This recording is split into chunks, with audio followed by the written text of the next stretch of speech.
Hello, a little while ago, in fact probably about 3 months ago now, I read The Midnight Library by Matt Haig and I loved it. I haven't had the time or the chance to film a video about it, but I'm really excited to make one now. It's not going to be very long, but I'm excited nonetheless. This book is just exactly what goes through my brain so often. I really don't want to spoil too much. One thing I loved about the book is that I read it as a physical book, and that just made me really happy. Don't know if I've mentioned this in a video, but basically I wanted to read this book for quite a while, and it just didn't exist on any library apps or anything. No, that's not true. It did, but it was just always unknown. And there was both an ebook and an audiobook, but both were just always unknown. And then when I went to Holland, just by some random chance, my grandfather had a physical copy of it. So I was like, oh, I'm stealing this. No, actually, I said, can I read it? And he said, you can take it with you. And I said, absolutely. It was such an easy read. Oh my goodness. I actually did flip a bit between physical copy, audio and ebook, which was interesting, but it just meant I had access to it at all times, which I loved. Some books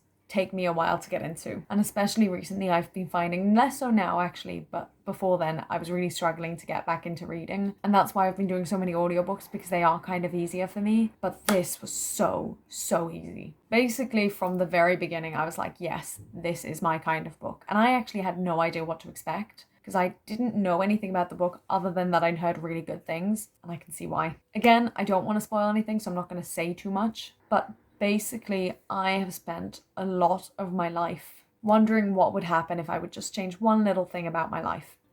Or maybe not little, maybe big. I would say this mostly started when I moved to Australia, and I just always had a little niggle in the back of my head that was like, what if we hadn't moved? And don't get me wrong, as I've mentioned many times on this channel, I am happy that we moved, and I am really grateful because it led me to where I am now, and I am happy now. But even despite that, I'm still curious as to what my life would have been like had I done just something slightly different. And this book basically explores that. Not about my life, obviously, but about this character's life. And it's just really well written. I really enjoy it, and I just really highly recommend it. That's all I can say, really. And the great thing is it worked so well in all three forms, so it didn't even matter if it was an audiobook, ebook, or physical. It all just worked. Whereas with some books, I find if you listen to it as an audiobook, it might be better or worse or whatever. This book was just so perfect for so many reasons, and I just loved it so much. That's all I've got to say. Let me know your thoughts if you've read it, or if you want to read it, or if you have any questions, etc., etc. And I'll see you in the next video. Bye!